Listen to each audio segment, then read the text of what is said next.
de la geoeconomía del consumo, tenemos que partirlo de esas dos palabras, ¿no? Tenemos la geoeconomía, que aquí no acabé de ponerlo completo, la economía, ahí está, y el consumo, ¿no? Y entonces, ¿qué implica esto de la geoeconomía? Es cómo la geografía, cómo la parte física y material afecta el consumo y un poco viceversa.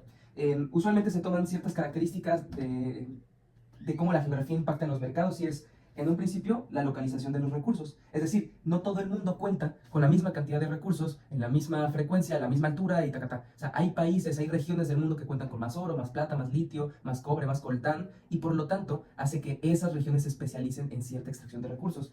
De igual forma, existen las preferencias de consumo. Incluso si aquí en México, no sé, se produjera, o no sé, hubiera muchísimos bisontes, muchísimos de esos animales, tal vez nuestra cultura o nuestra comida tradicional no favorecería una preferencia del consumo del bisonte, por lo tanto no habría una gran explotación. Esto se puede ver en otros mercados alrededor del mundo, en donde existe cierto mineral, cierto producto, pero por las preferencias de consumo no se produce, no se explota. Y finalmente habla de algo que es lo que más se va a relacionar después con nuestra teoría del autómata global y con los escenarios que vamos a plantear, que es los mercados locales y su influencia en los mercados internacionales. Cómo la explotación, la venta, el consumo de ciertos productos en un mercado, en una región del mundo, puede impactar en otra región. ¿Esto por qué? Y ahí es donde pasamos a lo del autómata global. El autómata global es una teoría que explica sistemas complejos, explica la idea de un sistema complejo que funciona de casi forma orgánica. ¿Por qué orgánica? Porque existen distintos elementos, todos interconectados, que cumplen ciertas funciones para un sistema y que funcionan a lo largo del tiempo y a través de un orden de forma automática. Es decir, es difícil detenerlo, parecería que tiene una vida por sí sola. Y es a través de estas dos teorías que vamos a analizar los siguientes escenarios. Ok, ahora vamos a hablar de la reindustrialización nacional.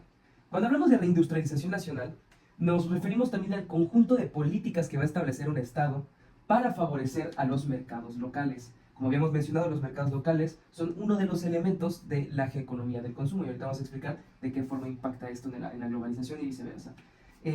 Como se había dicho, estas políticas lo que van a hacer es favorecer la producción local y el consumo local. Es decir, se van a establecer subsidios, se van a reducir impuestos, se van a aumentar impuestos a productos extranjeros para mantener el consumo y la producción de forma local. Pero ¿por qué surge esto? Esto surge en contraposición al fenómeno de la globalización y los mercados internacionales. Esto lo que busca es una menor dependencia de los mercados internacionales y a la vez el reducir los efectos negativos que puede tener eh, una crisis como las que habíamos mencionado anteriormente.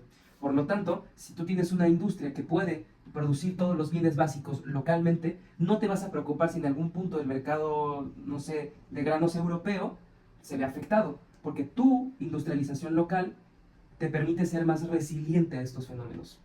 De las crisis de Estados Unidos vamos a hablar de dos que son las más importantes y que además se pueden entender perfectamente a través de las teorías mencionadas en el pasado.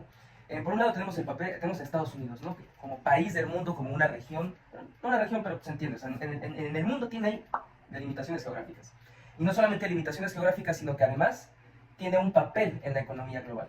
Es decir, hasta este momento y hasta el día de hoy es el gran banco del mundo. Es donde se toman las grandes decisiones económicas que determinan los mercados. Entonces, ¿qué pasó en 1929 y qué pasó en 2008? Y cómo hasta cierta forma son paralelismos. Por un lado, tenemos un mal manejo de la bolsa de valores, una especulación de la bolsa de valores, además de un consumo errático descontrolado de los consumidores. Entre la especulación y el consumo errático empieza a haber una inseguridad del mercado y ¡pum! Eso provoca la Gran Depresión. Suena simple, suena reducido, pero esto es como el primer ejemplo que después se va a trasladar a lo macro en 2008 y que va a permitirnos observar con mayor amplitud los efectos que se tienen en la economía global. Digo, es evidente que en 1929, cuando sucede esto, se impactan los mercados globales, ¿no? Pero en 2008 es donde apreciamos con mayor fuerza este fenómeno. En 2008 empieza a haber un aumento en los créditos inmobiliarios, la gente empieza a consumir créditos inmobiliarios a lo loco, se dan cuenta que en teoría sale rentable, empieza a crecer, y esto va a generar una burbuja. Esta burbuja de deuda empieza a inflarse, hasta que en algún punto el mercado se da cuenta, o más bien de acuerdo con el autómata global, de forma automática, ¡pum!, parece que llega a un punto en el que ¡pah!, estalla. Y entonces, ¿qué pasa? Que eso introduce a Estados Unidos a una gran crisis. Esta gran crisis, la crisis de la economía estadounidense, impacta en el resto del mundo, impacta en los mercados globales, a través del valor del dólar, de la deuda nacional, de la deuda de los ciudadanos, etcétera, de los bancos, que al final de cuentas cuántos bancos de los cuales depende el mundo están en Estados Unidos, y eso afecta a Centro y Sudamérica, afecta a Europa, afecta a Asia, afecta a Medio Oriente, afecta en todos lados, y tiene un efecto contrario. Por un lado habíamos tenido un consumo muy alto de créditos inmobiliarios y de pronto, ¡pum!, cae el consumo. Ok, ahora vamos a hablar de la reindustrialización nacional. Cuando hablamos de reindustrialización nacional, nos referimos también al conjunto de políticas que va a establecer un Estado para favorecer a los mercados locales. Como habíamos mencionado, los mercados locales son uno de los elementos de la geoeconomía del consumo, y ahorita vamos a explicar de qué forma impacta esto en la globalización y viceversa. Como se había dicho, estas políticas lo que van a hacer es favorecer la producción local y el consumo local. Es decir, se van a establecer subsidios, se van a reducir impuestos, se van a aumentar impuestos a productos extranjeros para mantener el consumo y la producción de forma local. Pero ¿por qué surge esto? Esto surge en contraposición al fenómeno de la globalización y los mercados internacionales. Esto lo que busca es una menor dependencia de los mercados internacionales, y a la vez el reducir los efectos negativos que puede tener una crisis como las que habíamos mencionado anteriormente. Por lo tanto, si tú tienes una industria que puede producir todos los bienes básicos localmente, no te vas a preocupar si en algún punto el mercado, no sé, de granos europeo se ve afectado, porque tu industrialización local te permite ser más resiliente a estos fenómenos. Ahora vamos a hablar del estado de bienestar. Cuando hablamos del estado de bienestar nos referimos a cuando el gobierno de un país toma el papel principal en ofrecer los servicios y las necesidades básicas, es decir, la salud, la vivienda, la educación y en algunos casos hasta la alimentación, ¿no? Esto va muy en la misma línea de lo que mencionamos anteriormente. El estado de bienestar, si algo permite, es una menor dependencia de los mercados internacionales, de proveedores internacionales, porque esto suele ir acompañado de lo que se mencionaba anteriormente, de una industrialización local. Claro, si tú lo que quieres ofrecer es constantemente un buen servicio de salud, tú te vas a encargar de producir tus médicos, de producir tus medicinas, de producir tus hospitales. No hay una dependencia ni tampoco hay una negociación con países extranjeros para para poder brindar estos servicios.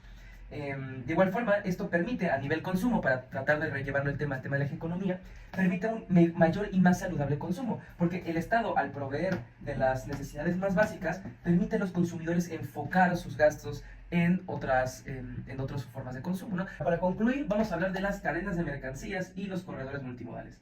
Primero vamos a comenzar por las cadenas de mercancías. Bueno, en la economía, sobre todo en este fenómeno de economía globalizada, hablamos de tres partes de un proceso en el fenómeno económico, que es la producción, distribución y consumo. Esto se puede trasladar a nivel teórico a la teoría de los países de periferia, los países de la semiperiferia y los países de centro, en donde hay una división del trabajo a nivel internacional, cosa de la que ya hemos hablado anteriormente en la clase.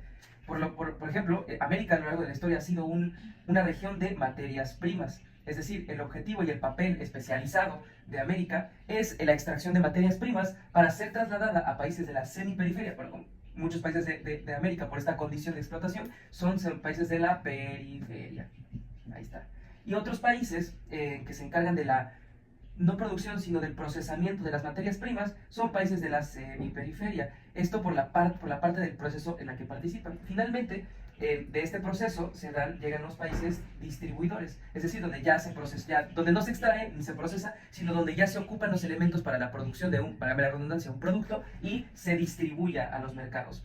Esto importa, o más bien las consecuencias que tiene, son en el mercado la disponibilidad y el precio de productos. Hay teorías que definen que a mayor especialización en la economía hay una disminución de los costos de producción y, en teoría, una disminución de los precios. Porque si América tiene todos los recursos para ser explotados, ¿por qué haría otra cosa? Muy contrario a lo que vimos anteriormente del estado de bienestar y la reindustrialización nacional. Es prácticamente lo opuesto.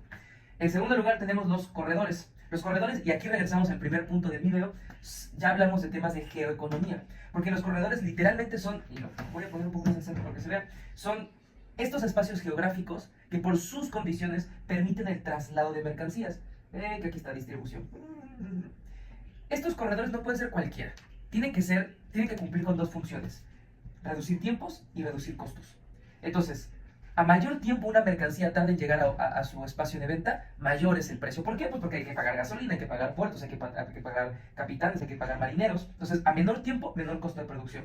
Y a mayor efectividad, a mayor seguridad, hay un aumento económico. Por lo mismo es una cuestión negativa, porque no hay que pagar seguridad, no hay que pagar Entonces, estos corredores como había dicho, relacionándolo con lo primero, son uno de esos ejemplos de cómo la geoeconomía, es decir, la economía definida por su espacio geográfico, impacta en estas partes del proceso que parecerían únicamente inventadas por el hombre, en donde hay un proceso de toma de recursos, de procesamiento de recursos y también un proceso de producción, distribución y consumo, ¿no? Siendo el consumo la última etapa y de las cuales nosotros somos sujetos.